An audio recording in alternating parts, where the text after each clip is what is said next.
नमस्ते। पर्यावरण शिक्षा के अंतर्गत मेरा टॉपिक पर्यावरण बनाम प्राकृतिक संसाधन विदोहन। आज हम सभी जानते हैं कि पर्यावरणीय प्रदूषण की एक बहुत बड़ी समस्या है। मनुष्य आज अपना भौतिक विकास करने के लिए प्रकृति से प्राप्त प्राकृतिक संसाधनों का अनावश्यक रूप से दोहन कर रहा है। मनुष्य आज बहुत ही ज़्यादा लालची प्रवृत्ति का हो गया है।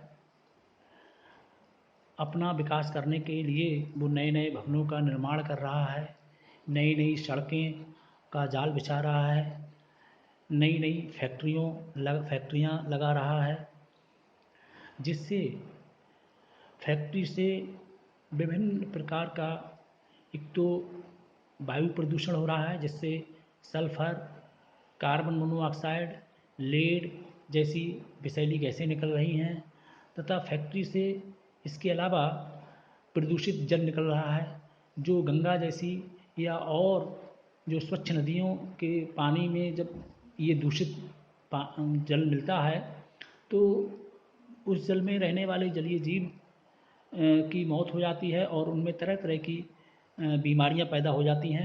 और अगर उन नदियों के पानी को अगर जो जीव जंतु पीते हैं या मनुष्य पीते हैं तो उनमें भी तरह तरह की बीमारियां पैदा होती हैं।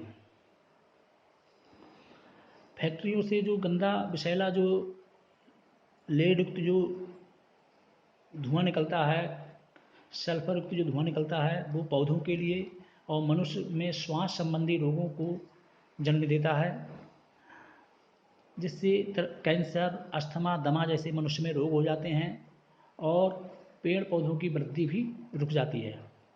इसी तरह से जल का एक प्रसिद्ध उदाहरण मैं देता हूँ कि जापान से फैक्ट्री से प्राप्त मरकरी जल में अधिक मात्रा में मिश्रित हो गया था, तो वहाँ मिनीमाटा नाम का रोग हो गया था। इसी तरह से अगर कैडमियम की मात्रा जल में ज़्यादा हो जाती है तो इटाई नामक रोग हो जाता है। तो इस तरह से ये अनावश्यक रूप से जो प्राकृतिक संसाधनों का दोहन जो किया जा रहा है, ये हम सभी के लिए बहुत ही नुकसानदेह है। और हमारे जो ये प्राकृतिक संसाधन हैं, इनका जो हमारा ही अधिकार नहीं है। जिस प्रकार से हमारे पूर्वजों ने इन प्राकृतिक संसाधनों को हमारे लिए धरोहर के रूप में हमको दिया, इसी तरह से हमारा भी ये फर्ज है कि आगे आने वाली पीढ़ी को हम उन्हें स्वच्छ दें, स्वच्छ हवा और स्वच्छ पानी। इस पर केवल हमारा ही अधिकार नहीं है, हमारे आगे आने वाली पीढ़ी के लिए भी अधिकार है कि उनको हम, नहीं तो वो पीढ़ी हमको कभी माफ़ नहीं करेगी। और इसके साथ ही पर्वतीय क्षेत्रों में मुझे देखने को मिला है कि वहाँ के जो स्थानीय लोग हैं वो नई घास उगाने के लिए जंगलों में आग लगा देते हैं। इसके अलावा तो जिससे वहाँ के जंगली जो जीव हैं, बहुत सारे पक्षी हैं जो उड़ नहीं पाते हैं, जो रेंगने वाले जीव हैं और उनके बच्चे हैं, बहुत सारी पादप प्रजातियाँ हैं जलकर नष्ट हो जाती हैं।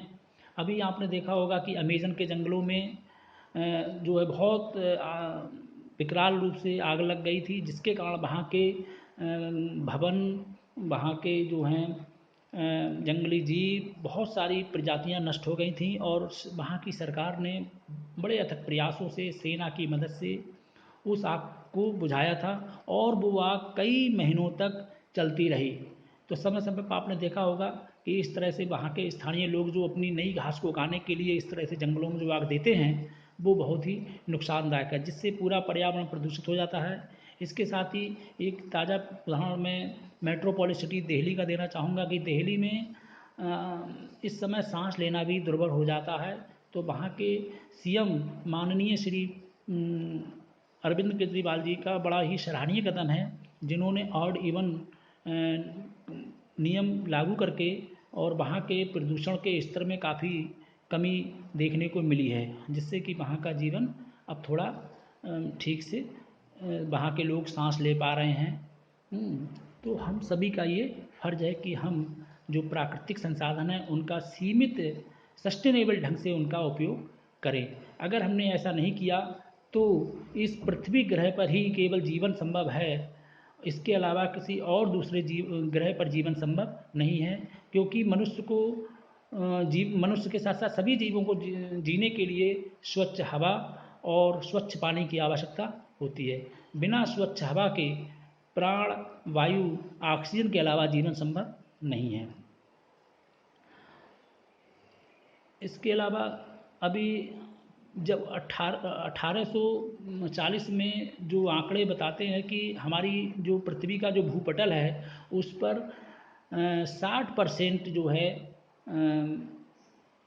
से 40% भाग पर जंगल थे, किंतु आज घटते घटते केवल 25 से 30% भाग पर ही जंगल रह गए हैं। तो इतनी तीव्रता से जंगलों का कटान हो रहा है। सैटेलाइट से प्राप्त आंकड़ों के अनुसार लगभग 1 करोड़ वृक्ष पर डे काटे जा रहे हैं, जिससे ऑक्सीजन का स्तर जो है घट रहा है और जिससे श्वास व दमा संबंधी रोग हो रहे हैं। तो ये हम सभी को ये जागरूक होना चाहिए और जागरूक होना पड़ेगा, अन्यथा मानव समाज के साथ साथ सारी सृष्टि नष्ट हो जाएगी और किसी का भी जीवन संभव नहीं होगा। धन्यवाद।